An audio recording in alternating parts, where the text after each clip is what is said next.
Hallo und herzlich willkommen in unserem German Vibes Podcast. Schön, dass ihr heute wieder dabei seid. Wir freuen uns sehr, dass ihr uns zuhört und gemeinsam mit uns Deutsch lernt. Ich bin Mia. Wie immer sprechen wir über ein Thema aus dem Alltag und benutzen dabei einfache und natürliche Sprache. Hallo zusammen, ich bin Lukas und ich freue mich natürlich auch, dass ihr wieder eingeschaltet habt. Egal, ob ihr gerade zu Hause seid, spazieren geht oder auf dem Weg zur Arbeit seid. Schön, dass ihr ein bisschen Zeit mit uns verbringt.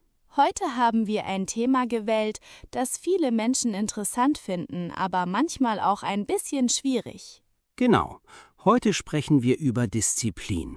Als ich Lukas gesagt habe, dass wir über Disziplin sprechen werden, hat er mich einige Sekunden lang einfach nur angeschaut.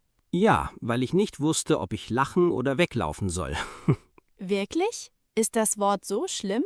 Nicht schlimm, aber wenn ich das Wort höre, denke ich sofort an Menschen, die jeden Morgen um 5 Uhr aufstehen, 1 Stunde Sport machen und danach ein gesundes Frühstück essen. Also Menschen, die sehr organisiert sind. Genau. Und dann frage ich mich immer, wie sie das schaffen. Ehrlich gesagt denken viele Menschen so über Disziplin. Ja, viele glauben, dass disziplinierte Menschen immer motiviert sind und nie Probleme haben. Aber das stimmt meistens nicht. Wirklich? Natürlich nicht. Auch disziplinierte Menschen sind manchmal müde. Sie haben schlechte Tage, sie machen Fehler und manchmal haben sie überhaupt keine Lust, etwas zu tun. Das beruhigt mich ein bisschen. Warum? Weil ich oft keine Lust habe, früh aufzustehen. Das überrascht wahrscheinlich niemanden. Vielen Dank für deine Ehrlichkeit. Immer gerne. Aber was bedeutet Disziplin für dich? Für mich bedeutet Disziplin, kleine Dinge regelmäßig zu machen, auch wenn ich gerade nicht besonders motiviert bin. Kannst du ein Beispiel geben? Natürlich. Wenn ich eine Sprache lernen möchte, muss ich nicht jeden Tag 2 Stunden lernen. Oft reichen 10 oder 15 Minuten. Wichtig ist, dass ich es regelmäßig mache. Das klingt viel einfacher als 2 Stunden. Weil es einfacher ist. Viele Menschen setzen sich große Ziele und verlieren dann schnell die Motivation. Das kenne ich sehr gut. Wirklich? Ja, ich erinnere mich noch an einen Plan, den ich vor einigen Monaten hatte. Oh, das klingt interessant. Ich habe beschlossen, jeden Morgen joggen zu gehen, gesund zu essen, mehr Bücher zu lesen und früher schlafen zu gehen. Das sind sehr viele Dinge auf einmal. Das habe ich später auch gemerkt. Wie lange hat dein Plan funktioniert? Ungefähr 3 Tage. 3 Tage? Das ist länger, als ich erwartet habe. Sehr lustig. Was ist dann passiert? Am 4. Tag war mein Bett plötzlich viel interessanter als mein Plan. Ah, das berühmte Bett. Ja, mein Bett ist mein größter Gegner, wenn es um Disziplin geht. Dein Bett hat wirklich viel Macht über dich. Mehr als ich zugeben möchte. Ich stelle mir gerade vor, wie dein Wecker klingelt und dein Bett sagt, bleib noch ein bisschen hier. Genau so fühlt es sich an. Und was sagst du dann? Ich sage nur noch 5 Minuten. Und diese 5 Minuten werden dann zu 30 Minuten? Manchmal sogar zu 40. Das kenne ich auch. Wirklich? Natürlich. Ich bin nicht jeden Morgen voller Energie. Das ist gut zu hören. Warum? Weil ich dachte, du bist immer perfekt organisiert. Nein, ganz bestimmt nicht. Wirklich nicht? Nein. Manchmal bin ich müde, manchmal vergesse ich Dinge und manchmal verschiebe ich Aufgaben auf später. Also bist du ein normaler Mensch. Zum Glück. Das halte ich fest. Weißt du, was ich interessant finde? Was denn? Viele Menschen warten immer auf Motivation. Das stimmt. Sie denken, morgen habe ich mehr Energie, morgen habe ich mehr Lust, morgen beginne ich. Und dann kommt morgen. Genau. Und dann denken sie wieder, vielleicht morgen. Genau das passiert oft. Deshalb ist Disziplin so wichtig. Sie hilft uns auch an Tagen, an denen wir keine große Motivation haben. Das gefällt mir. Disziplin bedeutet also nicht perfekt zu sein. Nein, Disziplin bedeutet einfach, immer wieder weiterzumachen. Auch wenn man manchmal Fehler macht. Natürlich, Fehler gehören dazu. Niemand lernt etwas Neues ohne Fehler. Das gilt auch für Deutsch. Absolut. Viele Lernende haben Angst vor Fehlern, aber Fehler sind ein normaler Teil des Lernens. Und jedes Mal, wenn man weitermacht, wird man ein bisschen besser. Genau. Kleine Schritte wirken manchmal nicht besonders wichtig, aber nach einigen Wochen oder Monaten sieht man oft große Veränderungen. Das ist eigentlich eine schöne Idee. Welche? Dass große Ergebnisse oft mit kleinen Gewohnheiten beginnen. Da stimme ich dir vollkommen zu. Dann können wir beide doch heute etwas über Disziplin lernen. Das hoffe ich. Und unsere Zuhörer hoffentlich auch. Das hoffe ich ebenfalls. Weißt du, Lukas, was ich an Disziplin interessant finde? Nein, was denn? Viele Menschen glauben, dass sie ihr ganzes Leben ändern müssen, wenn sie disziplinierter werden möchten. Ja, das höre ich oft. Jemand sagt zum Beispiel, ab morgen stehe ich jeden Tag um 5 Uhr auf, mache Sport und lerne jeden Abend 2 Stunden. Genau, das klingt zwar beeindruckend, aber oft ist es sehr schwer, so viele Dinge gleichzeitig zu ändern. Das habe ich selbst erlebt. Wenn ich mir zu viele Ziele setze, verliere ich schnell die Motivation. Deshalb finde ich kleine Gewohnheiten viel besser. Was meinst du damit? Wenn jemand mehr lesen möchte, muss er nicht sofort ein ganzes Buch pro Woche lesen. Vielleicht reicht es am Anfang, jeden Tag 5 oder 10 Minuten zu lesen. Das klingt viel einfacher. Und genau deshalb funktioniert es oft besser. Ich erinnere mich an eine Zeit, in der ich unbedingt mehr Bücher lesen wollte. Was hast du gemacht? Zuerst habe ich mir vorgenommen, jeden Tag 30 Seiten zu lesen. Das ist ziemlich viel. Ja, am ersten Tag hat es gut funktioniert, am zweiten Tag auch, aber am dritten Tag war ich müde und hatte keine Lust mehr. Das passiert vielen Menschen. Danach habe ich meinen Plan geändert. Und wie? Ich habe mir gesagt, lies jeden Tag nur 2 Seiten. Nur 2 Seiten? Ja, das war so einfach, dass ich keine Ausrede mehr hatte. Das ist eigentlich eine gute Idee. Und das Lustige ist, dass ich oft mehr als 2 Seiten gelesen habe. Weil der Anfang meistens der schwierigste Teil ist. Genau. Sobald ich angefangen hatte, wollte ich oft weiterlesen. Das kenne ich vom Deutschlernen. Wirklich? Ja, manchmal habe ich keine große Motivation und denke, dass ich heute lieber nichts machen möchte. Und was machst du dann? Dann sage ich mir, lerne einfach 5 Minuten. Nur 5 Minuten? Ja, 5 Minuten sind nicht viel. Jeder Mensch hat 5 Minuten Zeit. Das stimmt. Und oft werden aus 5 Minuten 10 oder 15 Minuten. Das ist wirklich interessant. Viele Menschen warten auf den perfekten Moment. Oh ja, diesen Fehler kenne ich gut. Sie denken, morgen habe ich mehr Energie, morgen habe ich mehr Zeit, morgen beginne ich. Und plötzlich ist eine Woche vorbei. Oder sogar ein Monat. Das ist mir schon mehr als einmal passiert. Mir auch. Das macht mich ein bisschen glücklich, Warum? weil ich sehe, dass ich nicht der Einzige bin.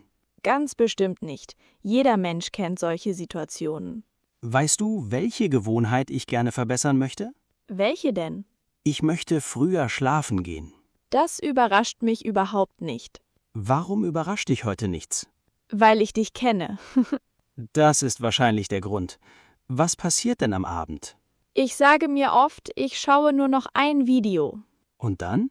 Dann sehe ich ein interessantes Video. Und danach? Dann schlägt die Plattform ein anderes interessantes Video vor. Ah, jetzt verstehe ich. Dann denke ich, nur noch dieses eine Video. Und plötzlich ist es Mitternacht. Genau. Das klingt sehr bekannt. Machst du das auch? Manchmal, aber nicht so oft wie du. Das war unnötig. Aber wahr. Wahrscheinlich. Ich glaube, Disziplin bedeutet auch, manchmal Nein zu sagen. Nein zu was? Zu Dingen, die uns von unseren Zielen abhalten.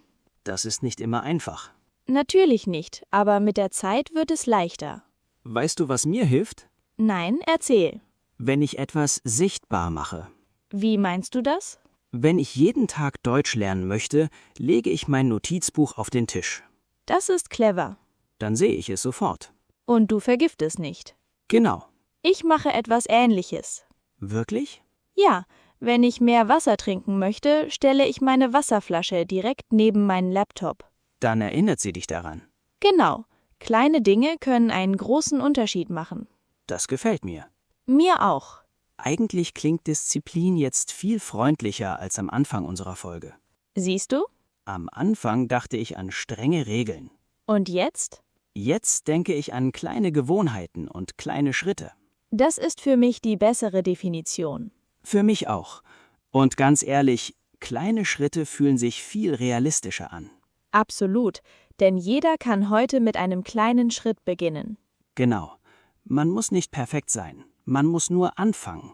Das ist wahrscheinlich eine der wichtigsten Lektionen, die ich lernen musste. Und ich glaube, viele unserer Zuhörer kennen dieses Gefühl ebenfalls. Da bin ich mir sicher. Lukas, wir sprechen heute viel über Gewohnheiten. Ich glaube, dass Disziplin besonders wichtig ist, wenn man eine neue Sprache lernt. Da stimme ich dir zu. Viele Menschen beginnen voller Motivation mit einer Sprache und sind am Anfang sehr begeistert. Ja, sie kaufen Bücher, laden Apps herunter und schauen viele Videos. Und dann möchten sie nach 2 Wochen schon fließend sprechen. Das wäre natürlich schön. Ja, aber leider funktioniert das nicht so. Sprachen brauchen Zeit. Man lernt Schritt für Schritt. Genau. Man lernt neue Wörter, neue Sätze und neue Ausdrücke. Mit der Zeit versteht man immer mehr. Ich erinnere mich noch daran, als ich eine neue Sprache gelernt habe. War das einfach für dich? Überhaupt nicht. Am Anfang habe ich fast nichts verstanden. Wirklich? Ja, wenn die Leute gesprochen haben, hatte ich oft das Gefühl, dass sie unglaublich schnell sprechen. Dieses Gefühl kennen viele Sprachlernende. Absolut. Man versteht vielleicht einzelne Wörter, aber nicht den ganzen Satz. Und dann denkt man manchmal, dass man keine Fortschritte macht. Genau, aber oft macht man Fortschritte, ohne es zu merken. Das ist ein wichtiger Punkt. Viele Menschen konzentrieren sich nur auf das, was sie noch nicht können. Anstatt auf das zu schauen, was sie schon gelernt haben. Richtig. Wenn jemand vor 3 Monaten kein Deutsch gesprochen hat und heute einfache Gespräche verstehen kann, dann ist das ein großer Erfolg. Auch wenn die Person noch nicht alles versteht. Genau. Weißt du, was viele Lernende fragen? Was denn? Sie fragen oft, wie viele Stunden soll ich jeden Tag lernen? Das höre ich auch oft. Und viele erwarten dann eine große Zahl. Zum Beispiel 3 oder 4 Stunden. Ja, aber ehrlich gesagt sind regelmäßige kurze Lernzeiten oft besser. Das denke ich auch. Wenn jemand jeden Tag 15 Minuten Deutsch lernt, dann ist das oft effektiver als 3 Stunden einmal pro Woche. Weil man ständig Kontakt mit der Sprache hat. Genau, Das ist wie beim Sport. stimmt. Wenn ich einmal im Monat 10 Stunden trainiere, werde ich nicht sehr fit. Das wäre auch ziemlich anstrengend. Sehr anstrengend. Aber wenn du regelmäßig trainierst, siehst du mit der Zeit Ergebnisse. Genau so ist es beim Deutschlernen. Viele kleine Schritte bringen einen weiter als ein großer Schritt alle paar Wochen. Weißt du, was mir beim Lernen geholfen hat? Nein, erzähl. Ich habe aufgehört, mich ständig mit anderen Menschen zu vergleichen. Das ist ein guter Rat. Früher habe ich oft gedacht, warum spricht diese Person besser als ich? Das machen viele Menschen. Aber jeder lernt in seinem eigenen Tempo. Genau. Manche lernen schneller, manche langsamer. Und das ist völlig normal. Wichtig ist nur, dass man weitermacht. Richtig. Außerdem sieht man oft nur die Ergebnisse anderer Menschen. Aber nicht die Arbeit dahinter. Genau. Vielleicht lernt diese Person schon seit vielen Jahren. Oder sie übt jeden Tag. Das wissen wir oft nicht. Deshalb sollte man sich lieber auf den eigenen Weg konzentrieren. Das macht viel mehr Sinn. Und es macht auch glücklicher. Definitiv. Wenn ihr Deutsch lernt und manchmal das Gefühl habt, dass es langsam geht, dann macht euch keine Sorgen. Das gehört zum Lernprozess dazu. Jeder Mensch hat gute und schlechte Tage. Manchmal versteht man fast alles.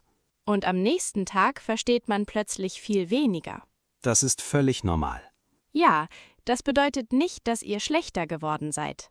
Es bedeutet nur, dass Lernen nicht immer eine gerade Linie ist. Mal geht es schneller und mal langsamer. Aber solange ihr weitermacht, kommt ihr voran. Genau. Weißt du, was ich an unseren Zuhörern bewundere? Was denn? Dass sie sich Zeit nehmen, um Deutsch zu lernen. Das stimmt. Eine neue Sprache zu lernen braucht Geduld, Und auch Mut. besonders beim Sprechen. Viele Menschen haben Angst, Fehler zu machen, aber Fehler sind ein normaler Teil des Lernens. Ohne Fehler lernt niemand. Absolut. Ich habe auch viele Fehler gemacht, als ich neue Sprachen gelernt habe. Ich ebenfalls. Und heute lachen wir darüber. Zum Glück.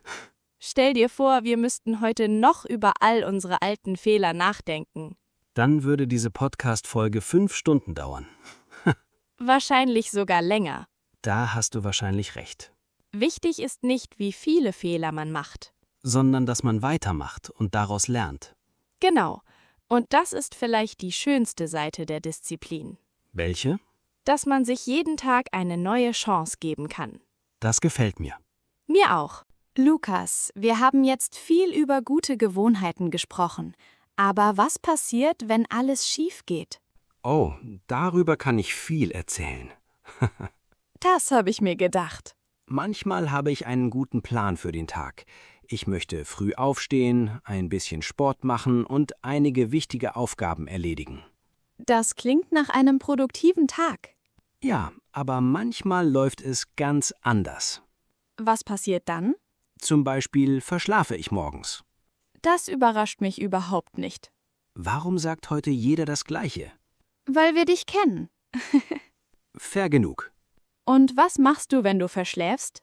Früher dachte ich dann oft, der Tag ist schon verloren. Das machen viele Menschen. Ja, wenn etwas am Morgen nicht funktioniert, geben manche Menschen den ganzen Plan auf. Aber das ist eigentlich keine gute Idee. Genau, heute versuche ich anders zu denken. Wie denn?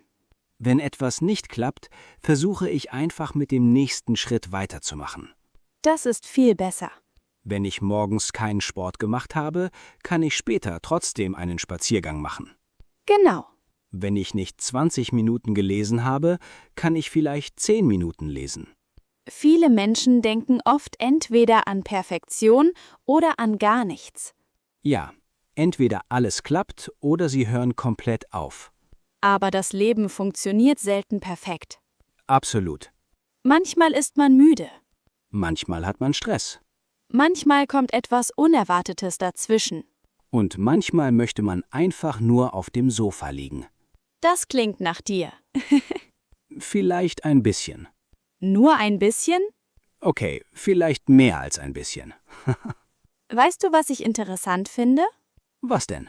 Viele Menschen glauben, dass disziplinierte Personen niemals Probleme haben. Dabei haben sie genau dieselben Probleme wie alle anderen. Der Unterschied ist oft nur, dass sie nach einem schlechten Tag wieder anfangen. Das ist ein wichtiger Punkt. Niemand ist jeden Tag motiviert. Niemand hat jeden Tag perfekte Energie. Und niemand hat jeden Tag perfekte Laune. Zum Glück nicht. Warum zum Glück? Weil wir sonst alle wie Roboter wären. Da hast du recht. Stell dir vor, jeden Tag wäre genau gleich. Das wäre ziemlich langweilig. Sehr langweilig. Ich glaube, man sollte freundlich mit sich selbst sein. Was meinst du damit? Wenn ein Tag nicht gut läuft, muss man sich nicht sofort schlecht fühlen. Das stimmt. Man kann einfach sagen, heute war nicht mein bester Tag. Morgen versuche ich es wieder. Das gefällt mir. Viele Menschen sprechen sehr streng mit sich selbst. Ja, sie machen einen kleinen Fehler und denken sofort, dass alles verloren ist. Dabei ist ein Fehler einfach nur ein Fehler. Nicht mehr und nicht weniger. Genau. Weißt du, woran mich das erinnert? Nein? An das Deutschlernen. Interessant. Warum?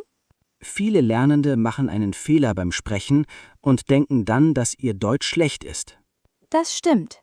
Aber ein Fehler bedeutet nicht, dass man nichts gelernt hat. Im Gegenteil. Oft lernt man gerade durch Fehler. Genau. Ich erinnere mich noch an einen lustigen Fehler, den ich einmal gemacht habe. Oh, jetzt wird es interessant. Ich wollte etwas ganz Normales sagen und habe ein Wort komplett falsch benutzt. Und was ist passiert? Alle haben mich angeschaut und angefangen zu lachen. Oh nein. Am Anfang war es mir ein bisschen peinlich. Das kann ich verstehen. Aber heute lache ich selbst darüber. Das ist die beste Reaktion. Fehler bleiben oft besser im Kopf als richtige Antworten. Das stimmt wirklich. Deshalb sollte man keine Angst vor Fehlern haben. Und man sollte keine Angst vor schlechten Tagen haben. Genau. Denn ein schlechter Tag entscheidet nicht über die ganze Woche. Und eine schlechte Woche entscheidet nicht über das ganze Jahr. Das ist ein schöner Gedanke. Danke. Weißt du, was ich heute aus unserem Gespräch gelernt habe? Was denn? Disziplin bedeutet nicht, alles perfekt zu machen. Sondern? Immer wieder zurückzukommen und weiterzumachen. Das gefällt mir sehr. Mir auch. Und ehrlich gesagt fühlt sich diese Art von Disziplin viel entspannter an. Da stimme ich dir vollkommen zu. Außerdem klingt sie viel realistischer. Und viel freundlicher. Genau. Weißt du, Lukas, je länger wir heute über Disziplin sprechen, desto mehr denke ich, dass viele Menschen eine falsche Vorstellung davon haben. Das denke ich auch. Am Anfang habe ich sofort an strenge Regeln gedacht. Jetzt denke ich eher an kleine Gewohnheiten und an Dinge, die man jeden Tag ein bisschen besser machen kann. Genau. Und ich glaube, dass viele Menschen erfolgreicher wären, wenn sie sich kleinere Ziele setzen würden. Das stimmt. Große Ziele können motivierend sein, aber manchmal machen sie auch Angst. Besonders wenn man das Gefühl hat, dass das Ziel noch sehr weit weg ist. Dann denkt man schnell, das schaffe ich nie. Dabei muss man gar nicht alles auf einmal schaffen. Man muss nur den nächsten Schritt machen. Genau. Wenn ich heute an meine alten Pläne denke, muss ich ein bisschen lachen. Warum? Weil ich immer alles sofort ändern wollte. Ich wollte plötzlich früher aufstehen, mehr Sport machen, gesünder essen, mehr lesen und noch viele andere Dinge machen. Das klingt nach sehr viel Arbeit. War's auch. Und wahrscheinlich warst du nach kurzer Zeit müde. Sehr müde. Das überrascht mich überhaupt nicht. Heute weiß ich, dass kleine Veränderungen oft besser funktionieren. Das sehe ich genauso. Wenn jemand mehr lesen möchte, kann er mit ein paar Seiten anfangen. Wenn jemand Deutsch lernen möchte, kann er jeden Tag ein paar Minuten üben. Wenn jemand Sport machen möchte, kann er mit einem kurzen Spaziergang beginnen. Und wenn jemand früher schlafen möchte, Dann sollte er vielleicht nicht bis Mitternacht Videos schauen. endlich hast du es verstanden.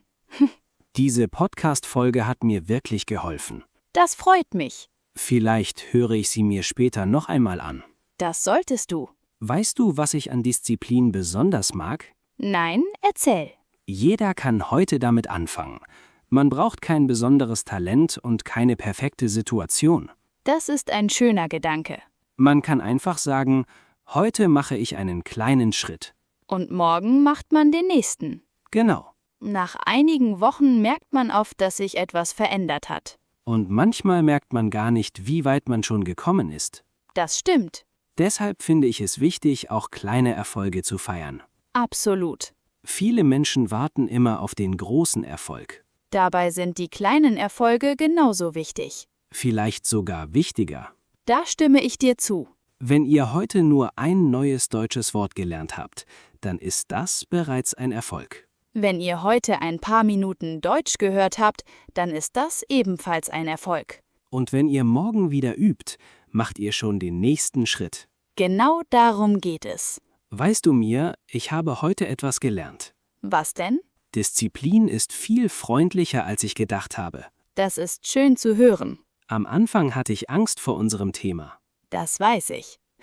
Aber jetzt denke ich, dass Disziplin einfach bedeutet, nicht aufzugeben. Das ist eine sehr gute Zusammenfassung. Danke.